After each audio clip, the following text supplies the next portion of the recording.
बात बहुत अच्छा आपने किया राम सागर सिंह जी। लेकिन सवाल है कि बिहार आज भी 19वीं सदी में ही है। 19वीं सदी का बिहार शायद 21वीं सदी से अच्छा था, क्योंकि यहाँ पे यहाँ का जो शुगर मिल था और उस यहाँ की चीनी विश्व भर में प्रसिद्ध थी। कई सारे फ्लावर मिल्स थे।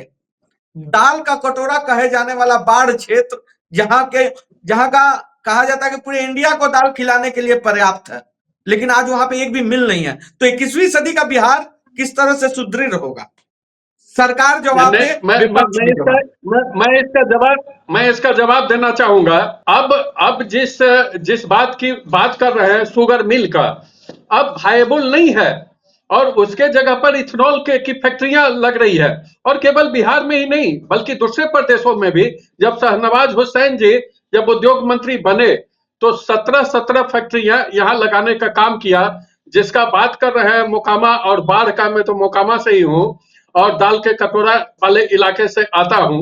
उसमें भी काफी सुधार हुआ है और उसमें जो टाल योजना है, उस टाल योजना में जल प्रबंधन का काम था, तो उसमें बहुत काम हो चुका है। कुछ बचा हुआ है, आगे फिर उस पर सरकार से मैं आपके माध्यम से भी निवेदन करूंगा कि जो कुछ बचा हुआ है उसको दुरुस्त कर ले। और मोकामा में ही मोड़ में ये इथेनॉल का फैक्ट्री खुला है। बेगूसराय में फैक्ट्रियां, बीच बीच में सरकार इधर से उधर हो जाती है तो थोड़ा सा दिक्कत आता है और फिर जो विकास की गति होती है थोड़ा उसमें बाधा उत्पन्न होता है। और फिर एक साथ हम लोग आ गए हैं तो फिर से शुरू हो गया है। विकास की गति को रॉकेट गति प्रदान किया जाएगा और फिर से चाहे वो हेल्थ का मामला हो हेल्थ में भी पहले जितना मेडिकल कॉलेज था 14 के पहले सिर्फ 52,000 एमबीबीएस का सीट था हिंदुस्तान में, अब 1,15,000 सीट हो गया है। जो 14 से 19 था उसमें 14 से 19 में 3 लोकसभा मिला करके एक मेडिकल कॉलेज खोलने का प्रावधान किया गया था। अब फिर उसमें खुले और अब हर एक जिला में एक मेडिकल कॉलेज खोलने का प्रावधान सरकार ने कर दिया है। बिहार में दो एम्स का हो गया है, एक तो चालू है और दूसरा का शिलान्यास हो गया है। अब आगे बहुत जल्द हम उम्मीद करते हैं कि साल 2 साल के अंदर कंस्ट्रक्शन का काम हो जाए और चालू हो जाए। 22 मेडिकल कॉलेज हो गए, 38 मेडिकल कॉलेज खुलने का है यहाँ बिहार में और धीरे धीरे करके वो खुल रहे हैं, खुलेंगे। हवाई अड्डे का विस्तारीकरण, 10 हवाई अड्डे खुलेंगे, मेट्रो खुलेगा। तो इस तरह से विकास की गति को तो इंफ्रास्ट्रक्चर को आगे बढ़ा करके आप देख ही रहे हैं कि सड़कों का जाल बिछाया गया है 4 लेन 6 लेन कर करके। अभी मोकामा में तो जो नॉर्थ ईस्ट से पूरे भारत को जोड़ने वाला एकमात्र राजेंद्र पुल था, अब वहां 2 पुल बन गए हैं और लगता है कि मार्च के पहले तक उसका हो भी जाएगा, उद्घाटन भी हो जाएगा और काम आदित्य करेंगे। कुमार तो पासवान इस जी, तरह से सवाल हर है एक जगह विपक्ष पे पहले क्यों नाराज हैं आप लोग भाई? सत्ता पक्ष इतना अच्छा काम कर रहा है, विकास की नदियां बह रही है और आप बोलते हैं कि विकास ही नहीं हो रहा। आदित्य कुमार पासवान जी, कांग्रेस आरोप लगाती है और आरजेडी आरोप लगाती है कि बिहार में विकास नहीं हो रहा, जबकि देखने को तो विकास हो रहा है। ऐसा क्यों? मतलब विपक्ष का रोल निभा रहे हैं सिर्फ क्या? आशुतोष, डेटा मैनेजमेंट में भारतीय जनता पार्टी का जवाब नहीं है। डेटा मैनेजमेंट के आधार पर पूरे देश को जिस तरह से बेवकूफ बनाया जा रहा है वो हम सभी लोग देख रहे हैं। और बिहार में ये डेटा मैनेजमेंट, अभी जो डॉक्टर साहब ने डेटा दिया, सुनने में तो बहुत अच्छा लगता है, लेकिन जब हम ग्राउंड रियलिटीज को देखेंगे तो वो बिल्कुल डिफरेंट है। आज अगर पटना से अगर कोई 200 किलोमीटर की दूरी पे कोई जिला है और वहां पे किसी पेशेंट को इलाज कराना है, इमरजेंसी है, तो वो पटना आते आते वो मर जाएगा, क्योंकि वहां पे स्पेशलिटी हॉस्पिटल नहीं है। सच्चाई यही है। तो आप किस आधार पे बात कर रहे हैं कि 19 सालों में करीबन 17 साढ़े 17 साल आप सत्ता में रहे और आप बोलते हैं, और मुख्यमंत्री लगातार नीतीश कुमार जी रहे, और फिर भी आप कह रहे हैं कि आपके विकास की गति रुक जाती है। मुख्यमंत्री जी को कभी किसी ने रोकने का प्रयास नहीं किया अगर आप बिहार के लिए काम कर रहे हैं तो। लेकिन बिहार में एक्चुअली धरातल पे क्या काम हुए हैं, स्वास्थ्य में क्या काम हुआ है, स्वास्थ्य व्यवस्था इतनी बदहाल है। पटना में आप आके देखिए, आईजीएमएस को देखिए, पीएमसीएच में देखिए, तो जो मरीज दिखाने आते हैं वो जानवरों की व्यवस्था उनकी रहती है। अगर कोई इमरजेंसी पेशेंट होता है तो वो उसको दूसरे प्राइवेट हॉस्पिटल में जाना पड़ता है और वहाँ 2-2 दिन, 3-3 दिन इंतज़ार करना पड़ता है। ठीक है, अब मुझे बोलने दीजिए, आप लोग जब बोल रहे थे तो मैं कुछ भी डिस्टर्ब नहीं किया, ठीक है? नहीं नहीं सर, आप बोलिए, पूरा बेरोज़गारी का बोलिए। ये आलम है कि ट्रेनें भर-भर के आज भी पूरे बिहार से लोग जा रहे हैं दूसरे प्रदेशों में। इनफैक्ट नॉर्थ बिहार से बड़ी संख्या में लोग सऊदी में भी जाते हैं एज़ अ लेबर काम करने के लिए। इसे कोई नकार नहीं सकता है। आज देश का जितने भी राज्य हैं, मुख्यतः दिल्ली हो गया, मध्य प्रदेश हो गया, छत्तीसगढ़ है, महाराष्ट्र है, गुजरात है, पंजाब है। आप देखिए बिहार जो एक ज्ञान की धरती थी उसे लेबर स्टेट बुलाया जाता है और इन सभी स्टेटों में लेबर बिहार से ही होते हैं। तो क्यों? आज 19 वर्षों के बाद भी आप कहेंगे कि हम अभी प्लान बना रहे हैं, नियम बना रहे हैं और हम विकास की पटरी पे स्टेट को लाएँगे, तो ये शर्मनाक है। फिर आप सत्ता में बने रहने के अधिकार आपको नहीं है। जो ज्ञान की धरती थी बिहार, जिस हिसाब से बिहार आईएएस आईपीएस बनाने की फैक्ट्री कहा जाता था और हर वर्ष जो 650-700 लोग आईएएस आईपीएस बनते थे, उसमें से करीबन 100-150 लोग हमेशा बिहार से रहते थे। आज 2023 में उसकी संख्या मात्र 28 हो गई। ऐसा क्यों हो गया? आज स्कूल्स की हालत देखिए आप, शिक्षक जो हैं, वो पढ़ाते नहीं हैं और बच्चों को अगर आप पढ़ाएँगे नहीं, शिक्षा प्रॉपर तरीके से उसको डिलीवर नहीं किया जाएगा, तो ऑब्वियसली पढ़ाई का स्तर गिरेगा ही। आप स्कूल की बिल्डिंग बना दे रहे हैं, लेकिन शिक्षक वैसे नहीं हैं। आज अपने बिहार के जो छात्र हैं, जो युवा हैं, जो ग्रेजुएट हो गए हैं, जो टीचर क्वालिफिकेशन के लिए नीट वगैरह जो करते हैं, वो कर के सरकार की तरफ देख रहे हैं कि उन्हें रोजगार मिले और बिहार में करीब 3.5-4 लाख शिक्षकों की बहाली भी हुई। लेकिन बिहार की अपनी डोमिसाइल नीति नहीं होने के कारण आज देखिए कि दूसरे प्रदेशों से आकर के करीबन 75 to 80% लोग बाहर के जो छात्र हैं, उन्हें यहाँ नौकरी मिल गया और अपने बिहार के छात्र डोमिसाइल नई नीति नहीं होने के कारण वो उस सिस्टम में नहीं आ पाए। उसके बाद देखिए बिहार में लगातार जवाब दीजिए कृष्णा उसके जी। बाद नहीं, लेट मी कंप्लीट। अच्छा ठीक है, जल्दी कर बिहार दीजिएगा। में लगातार बिहार में अनुसूचित जाति जनजाति का शोषण, उत्पीड़न और उनकी हत्या हो रही है। पिछले अगर मैं 1-2 सालों में कुछ केसेस हैं अगर मैं गिनाऊं तो चाहे बिहार को पश्चिमी भाग हो, बिहार का पूर्वी भाग हो, उत्तरी हो, दक्षिणी हो, हर जगह उत्पीड़न, शोषण, अनुसूचित जाति के महिलाएं, बेटियां जो हैं उनकी अस्मत लूट करके उनकी हत्या कर दी गई। अभी देखिए औरंगाबाद में एक 15 वर्षीय इनफैक्ट रविदास समाज की बच्ची, उसका बलात्कार कर दिया गया और गला दबा करके उसके रूम में लटका दिया गया और पुलिस उसको दबाने का प्रयास की थी। मैं वहां गया, मैंने दबाव बनाया, तब पुलिस उस पर एक्शन ले रही है। उसी तरह से मुजफ्फरपुर में एक 16 वर्षीय रविदास समाज की बच्ची की निर्ममता से हत्या कर दी गई, बलात्कार कर दिया गया। मूंछ रखने पे हत्या कर दी गई भरत मांझी की। हमारे भाई गोल्डन पासवान के सिवान में हत्या कर दी गई। बेलागंज में प्रेम पासवान तेज धावक लड़का था, उसे इतनी बुरी तरह पीटा गया क्योंकि वो तेज दौड़ता था और वहां के दबंगों ने उसे कहा कि तुम पासवान होकर के इतना तेज दौड़ोगे और कैसे तुम सिपाही भर्ती में चले जाओगे। उसे इतना पीटा गया कि 3 दिन वो हॉस्पिटल में था। यही गया में मुसहर भाई का दोनों हाथ काट दिया गया। दोनों हाथों को काट दिया क्योंकि वो न्याय के लिए अपने आवाज उठा रहा था। मुजफ्फरपुर में नितेश पासवान की हत्या सिर्फ इसलिए कर दी गई कि वो दबंगों से सिर्फ उसका शरीर सट गया था। मुजफ्फरपुर में एक मजदूर पर उसके देह पे पेशाब इसलिए कर दिया जाता है क्योंकि वो अपने हक और न्याय के लिए आवाज उठा रहा था। तो आज बिहार में लगातार अनुसूचित जाति जनजाति पे उत्पीड़न, शोषण और उनकी हत्या हो रही है और सरकार मूक दर्शक बनी हुई है। या फिर सरकार कुछ क्या करती है, कुछ 1 लाख का अनुदान देकर के आगे बढ़ती है और फिर दूसरे जिले में दूसरी जगह पे एक नया वाकयात होता है। सरकार इसे रोकने में असमर्थ है। मैंने माननीय आदरणीय मुख्यमंत्री जी से मिलकर ज्ञापन दिया उन्हें और रिक्वेस्ट किया कि आप इसको रोकिए। बिहार आपकी तरफ देख रहा है, बिहार का अनुसूचित जाति है जो आपकी तरफ देख रहा है और जो नियम है, संविधान में जो प्रावधान दिए गए हैं सुरक्षा और रक्षा करने के लिए, उसे और कड़ा बनाइए और उसे और कड़ा बना करके आपको त्वरित कार्रवाई करनी चाहिए ऐसे दबंगों पर, ऐसे सामंतवादी लोगों पर जो हत्याएं कर रहे हैं, हमारी बहनों बेटियों की अस्मत लूट रहे हैं।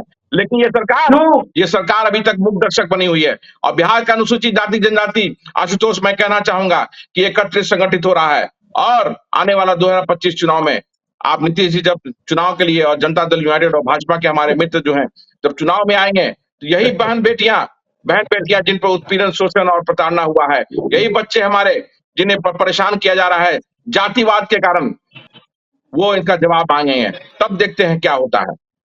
जवाब दीजिए कृष्णा जी। तो ये क्यों लोग क्यों क्यों 21वीं सदी में अब बिहार में आशुतोष जी, इतने अनुसूचित जातियों को आशुतोष जी, परेशान किया जा रहा है और मेरे सरकार चुप है?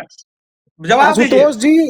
आशुतोष जी यही नीतीश कुमार की सरकार है जिसने महादलित व्यक्ति के सम्मान को राष्ट्रीय ध्वज के सम्मान से जोड़ा और हर महादलित टोले में यह सुनिश्चित किया गया कि महादलित व्यक्ति राष्ट्रीय ध्वज को फहराएगा। तो अब सोच लीजिए, महादलित व्यक्ति का सम्मान और क्या राष्ट्रीय बात कर ध्वज रहे का हो? सम्मान दोनों को एक साथ ला करके खड़ा अरे किया यार गया। रोज मान दिया जा रहा है यार, और रोज यहाँ यहाँ हत्या आप कर बात दी जा कर रही रहे है हैं ध्वजा दलित फहराने महादलित की, की। यहाँ पे तो रोज रोज हत्या की जा रही है इनके डेटा के अनुसार, रोज हत्या आदित्य कर दी कुमार जा रही है, पासवान जी के बलात्कार डेटा कर के दिया जा रहा है। अनुसार। आप ध्वज फहराने की बात कर रहे हैं? अरे आशुतोष जी जिंदा रहेगा तब ना ध्वज राज्य फहराएगा जी। कोई भी राज्य क्या आशुतोष बात जी कर रहे कोई हैं? भी राज्य ये क्लेम नहीं कर सकता है कि उसके यहाँ जीरो क्राइम रेट हो या उसके यहाँ एक भी क्राइम नहीं हो, लेकिन सरकार का काम होता है ऐसे जो अपराधी होते हैं, जो जिनकी संलिप्तता पाई जाती है, उन पर कार्रवाई सुनिश्चित करना। हालांकि आशुतोष जी हम लोग इस दिशा में भी काम कर रहे हैं, prevention is better than cure. तो घटना होने से गलत। पहले घटना को रोक दिया जाए, हमारी सरकार निरंतर इस दिशा में काम कर रही है। और गलत, जहां आप तक गलत बात है। कह रहे हैं कि 2025 की जहां तक बात रही आशुतोष जी, तो बहन बेटियां इनसे भी सवाल करेंगी, चेहरे के पीछे का चेहरा तुम्हारा, तुम्हें भी पता है, हमें भी पता है, तुम्हारे सियासत के जन्नत का असली नजारा तुम्हें भी पता है, हमें भी पता है। तो लालू यादव जी जो बहन बेटियों पर आपत्तिजनक टिप्पणी देते हैं, क्या कांग्रेस के लोगों को ये नहीं दिखता है? और मैं तो ये समझता हूं कि नैतिकता का जिम्मेदारी लेते हुए कांग्रेस को छोड़ देना चाहिए आरजेडी का साथ और बिहार में अकेले उतरना चाहिए। जहां तक बात रहा 2025 में, भविष्य के गर्भ में है चीज, हमने विकास किया है, सुशासन का जो है राज्य स्थापित किया है और बिल्कुल डंके की चोट पर हम लोग चुनाव में उतरने के लिए तैयार हैं, जनता की अदालत में जाने के लिए आदित्य तैयार कुमार पासवान जी क्यों है आरजेडी के साथ? छोड़ दीजिए, आशुतोष जदयू का जी, रही है। आशुतोष जी मुझे जवाब दे लेने दीजिए इनका। जो बोलिए, आदित्य जी बोलिए, ने बोलिए, सवाल बोलिए, उठाया, राम सागर सिंह। बीजेपी का डाटा का बात इन्होंने किया, हाँ, तो एक मैं मिनट, डाटा एक नहीं मिनट। दिया हूँ। आदित्य पासवान जी लगता है कि केवल क्राइम के क्षेत्र में घूमते हैं और विकास के क्षेत्र में इटालियन चश्मा लेकर के बैठे रहते हैं, इटालियन चश्मा पहन के बैठे रहते हैं, जो इनको दिखाई नहीं पड़ता है। सुपर स्पेशलिटी गया में जाकर के देख ले मैं भी गया था वहां उद्घाटन के टाइम में। मुजफ्फरपुर में जाकर के देख ले 22 मेडिकल कॉलेज को जाकर के देख ले। इन सारे जगहों पे जा करके देखें कि किडनी ट्रांसप्लांटेशन बिहार में हो रहा है कि नहीं, कार्डियक सर्जरी हो रहा है कि नहीं हो रहा है। क्या जिला सदर और रेफरल अस्पताल में पहले गैस सिलेंडर लेकर के दौड़ा दौड़ी होता था, अब पाइपलाइन से गैस का सप्लाई हो रहा है कि नहीं अस्पतालों में दवाइयां उपलब्ध कराई गई है कि नहीं कराई गई है, उतने सीटों पर एडमिशन हो रहा है कि नहीं हो रहा है जितने सीटों का हमने जिक्र किया है। पीजी में भी सीट बढ़े कि नहीं बढ़े हैं, दवाओं के दाम घटाई गई है कि नहीं घटाई गई है। जन औषधि केंद्र में तो आपको 70% तक कम दाम पर मिल रहे हैं, इसका प्रचार आदि जी करेंगे नहीं, उसका लाभ दिलवाएंगे नहीं जनता के बीच जाकर करके। ये क्राइम में घूमते रहेंगे, इटालियन चश्मा पहन करके रखेंगे, तो विकास कहां से दिखाई पड़ेगा। और जहां तक इनके नेता का बात है, कल ही तेजस्वी यादव बड़ा बेइज्जत किया है आज के समय में सिंह जो जी को, दलितों पे तेजस्वी अत्याचार हो यादव रहा है, बहुत ये भी तो बेइज्जत किया झुठलाया नहीं जा सकता के ना। द्वारा। चाहे अखिलेश सिंह के बारे में तेजस्वी यादव का बयान आया कि कौन है, कोई नेता है, किसका चर्चा आप लोग कर देते हैं। एक सवाल कहा गया था कांग्रेस अध्यक्ष के बारे में, उसमें तेजस्वी यादव ने ये कहा कि कौन किसकी चर्चा कर देते हैं, कोई नेता रहता नहीं है, आप लोग उसका सवाल कर देते हैं। तो इनके प्रदेश अध्यक्ष का तो राजद क्या मान मर्दन करता है, लालू जी ही जो इनके प्रभारी थे बख्शोदर कह करके बेइज्जत किया था, तभी पैर पकड़ करके रहते हैं, चूंकि इनके पास जनाधार है नहीं बेचारे के पास कि जिता सके। अब 25 में लड़ने की बात कर रहे हैं, अरे जनता रहेगा तब न लड़िएगा, जनता तो आपके साथ है नहीं। और अभी महाराष्ट्र में भी बड़ा उसके पहले उछल रहे थे, हरियाणा में उछल रहे थे, हरियाणा में भी सरकार अजीत खेल रहे कुमार थे, पासवान जी, जनता ने बहुत बता बड़ा दिया सवाल है इनको बात। कांग्रेस के अस्तित्व पे कि आपके अध्यक्ष को ही आरजेडी जानती नहीं है और आप बोलते हैं कि नेशनल पार्टी है, हम चुनाव लड़ेंगे। यहाँ तो आपका सुपड़ा साहब पहले से ही आरजेडी करने के लिए तैयार है बीजेपी के अनुसार। देखिए बहुत बड़ा बयान है, क्या मुंह क्यों नहीं, लटक गया तेजस्वी है यादव ने अजीत कुमार कहा, पासवान जी? आप पूछ सकते हैं आशुतोष तेजस्वी यादव का बयान। हाँ आशुतोष बोलिए। हम लोग आज बिहार बीपीएससी और बिहार पर चर्चा कर रहे थे। विषयांतर करने में भारतीय जनता पार्टी के जो हमारे मित्र हैं, लोग हैं, बड़े ही चालाकी से विषय से भ्रमित करके दूसरी जगह ले जाते हैं। मैंने कुछ एक प्रश्न किया बिहार के संदर्भ में, और लगता है कि डॉक्टर साहब के लिए नहीं, लेकिन अनुसूचित इसका जाति जवाब पर जो दीजिए। अपराध हो। अब बिहार जानना एक चाहता मिनट है एक सर मिनट मैं आ रहा हूँ, कि जब मैं आ आरजेडी रहा हूँ, का मैं आ रहा हूँ, ऐसा बयान आता है तो आप क्यों नहीं उस पर मैं आ पलटवार रहा हूँ, करते मैं आ हैं? रहा हूँ, कोई मजबूरी है? मैं आ रहा हूँ, मैं आ रहा हूँ, मैं let me complete, let me complete, let me complete, let me complete कि जी जी एकदम। अनुसूचित जाति पे जो लगातार उत्पीड़न, शोषण, हत्या, बलात्कार जो हो रही है, लगता है डॉक्टर साहब को उसकी चिंता नहीं है, इसलिए कह रहे हैं कि आदित्य जी सिर्फ क्राइम की बात कर रहे हैं। जब बिहार में 20% अनुसूचित जाति है और आज चिंता नहीं जातिवाद रहती ने तो फिर एक बार पूरी तरह हमने से, प्रमोशन में रिजर्वेशन वाजपेयी जी दिए। आप भी बोल लिए तब, मैं नहीं बोलूंगा तब। नहीं नहीं नहीं, बोलिए बोलिए बोलिए बोलिए तो सर। वो महत्व लगता है कि नहीं दिया जा रहा है, क्योंकि आज लगातार बिहार की धरती को अनुसूचित जाति के खून से लाल कर दिया रहा है। और आरक्षण की जहां तक बात है, आरक्षण को तो कमजोर कर दिया गया देश में लेटरल एंट्री के नाम से। और आज उपवर्गीकरण जो सुप्रीम कोर्ट ने लाया, उपवर्गीकरण, तो सरकार का कर्तव्य था कि आरक्षण को कमजोर नहीं करते, क्योंकि आरक्षण जिस मकसद से दिया गया है वो अभी तक वो अचीव नहीं हुआ है। तो उपवर्गीकरण का यहाँ प्रश्न ही नहीं उठा था। सुप्रीम कोर्ट ने ग्राउंड रियलिटीज को नहीं देखते हुए उपवर्गीकरण किया, और उसे उसे भारतीय जनता पार्टी की सरकार, हरियाणा जो है सबसे पहली सरकार थी। ठीक है, वो मैं जानता हूं कि जो कृष्णा हाथ उठा रहे हैं, मैं क्या बोलेंगे, वो सभी सरकारों को उसको लागू करना मजबूरी है, क्योंकि सुप्रीम कोर्ट का वो डायरेक्टिव है, ऑर्डर आया है। लेकिन यहाँ पे भारतीय जनता पार्टी का कर्तव्य था कि आरक्षण पे प्रश्न चिन्ह न लगे, आरक्षण कमजोर नहीं हो, उसके लिए संविधान में संशोधन करके, अध्यादेश करके आरक्षण को यथावत रखना चाहिए था। और बिहार जहां 20% की आबादी है अनुसूचित जाति जनजाति की, और लगातार उत्पीड़न शोषण हो रहा है, तो हम क्यों नहीं बोलेंगे? हमारा फर्ज है कि मैं अपने समाज के लिए बोलूं, और मैं अपनी मांग करता रहूंगा कि जब तक ये समाज में जो उत्पीड़न, शोषण, बलात्कार हमारी बहनों बेटियों का हो रहा है, हत्याएं जो कर दी जा रही है, उसे रोकने के लिए सरकार को हम हर समय बोलेंगे। और हमने मुख्यमंत्री जी तक को लिखा है, ज्ञापन दिया है, लेकिन कोई कार्रवाई नहीं हुई है। और बिहार जो आज लेबर की धरती बोला जा रहा है, वो क्यों? 19 वर्षों में क्या किया आपने? कृष्णा क्यों नहीं जी उद्योग का जाम एक बिका? मिनट आदित्य कुमार पासवान जी, सरकार से मैं ये पूछना क्यों चाहता नहीं? हूं, एक मिनट क्यों नहीं? मुझे बताइए कृष्णा जी, अनुसूचित जाति पर इतना बड़ा बिहार में अत्याचार हो रहा है और सरकार चुप क्यों है? नीतीश कुमार को क्या मजबूरी है बताइए? आशुतोष जी, बहुत बड़ा सरकार है, कहीं तो चुप नहीं है आशुतोष जी। जदयू पे। आशुतोष जी, सरकार कहीं चुप नहीं है। अरे जो घटना हुआ है उस घटना में कार्रवाई होगा। हमको अगर आपके माध्यम से मैं ये भी सवाल करता हूं, और जो जनता देख रही है मैं उनसे भी लिखता हूं, मुझे केस नंबर दे दे तो मैं सार्वजनिक रूप से स्पष्ट कर दूंगा। आशुतोष जी, आप बजावते अपने चैनल को भेज दीजिएगा, चैनल के प्रतिनिधि को आकर के मुझसे पूछ लेंगे। एक बार अगर केस नंबर मुझे दे दे तो मैं सार्वजनिक कर दूंगा कि इस दिशा में कहाँ क्या कार्रवाई हुई है। अरे फंसाने और बचाने के लिए सरकार जानी जाती है किसी को? कार्रवाई सुनिश्चित होता है, व्यक्ति चाहे कोई भी हो। यहाँ बचाने शरणम गच्छामी करके राजनीति करने वाले लोग हम लोग नहीं है आशुतोष जी। हम लोग लालू यादव के शरण पकड़ के सत्ता में पहुंचने वाले लोग नहीं है। हम लोग ऐसे लोग नहीं है जिसके पार्टी के लोगों को बेइज्जत किया जाए और फिर हम लोग टिके रहेंगे वहां पे।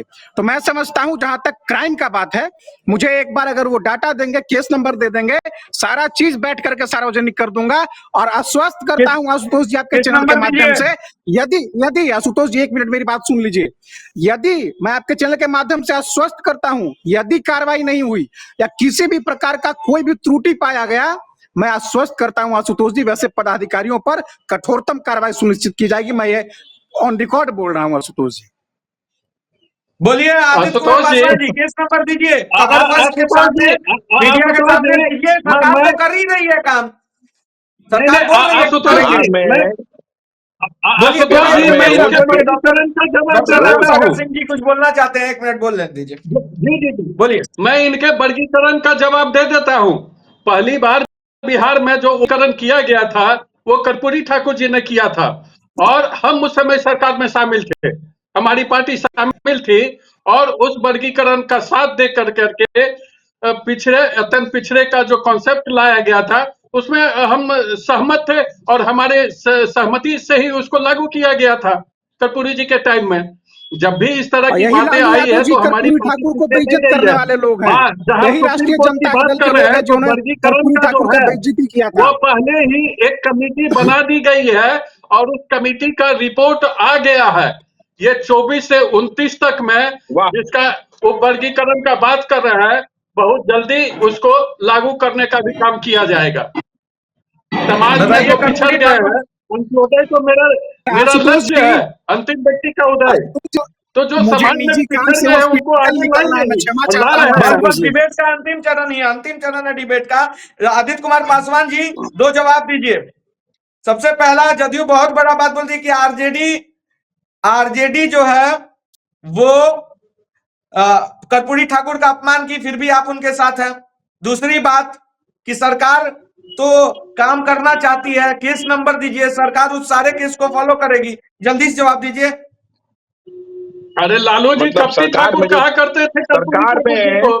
आशुतोष, सरकार में बैठे हुए लोग विपक्ष से केस नंबर मांगेंगे कार्रवाई करने के लिए, तो ये तो फिर इसका मतलब कि सरकार खुद ही इस्तीफा दे दे, पूरी टीम इस्तीफा दे दे और विपक्ष को मौका दे वहां बैठने का। सरकार के लोग ऐसा बोलेंगे कि केस नंबर दीजिए।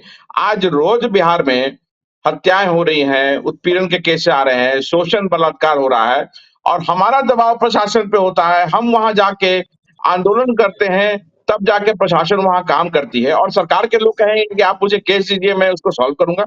ये तो बड़ी शर्मनाक बात है। शर्म आनी चाहिए ऐसी बात बोलने के लिए, बोलने से पहले। और जहां तक उप वर्गीकरण की बात की, तो सर्वोच्च न्यायालय ने आरक्षण में उप वर्गीकरण किया है, वो एससी एसटी के लिए किया है, उसमें अति पिछड़ा नहीं आता है।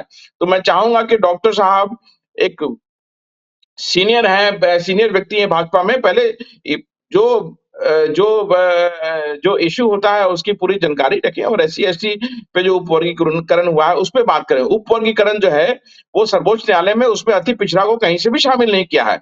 और भारतीय जनता पार्टी की हरियाणा की सरकार पहली सरकार ऐसी है जो जिसने उप वर्गीकरण को स्टार्ट कर दिया। तो भारतीय जनता पार्टी लगातार लगातार अलग अलग तरीके से आरक्षण को कमजोर करती रही है, और आज आज जिस तरह से विषयांतर करने का भारतीय जनता पार्टी के हमारे डॉक्टर राम सागर सिंह और जनता दल यूनाइटेड के जो प्रवक्ता हैं, ये बताता है कि किस तरह से इन्होंने फेलियर किया है अपने नीतियों को जनता के सामने लाने में और सक्सेसफुली ग्राउंड पे उसको डिलीवर करने में।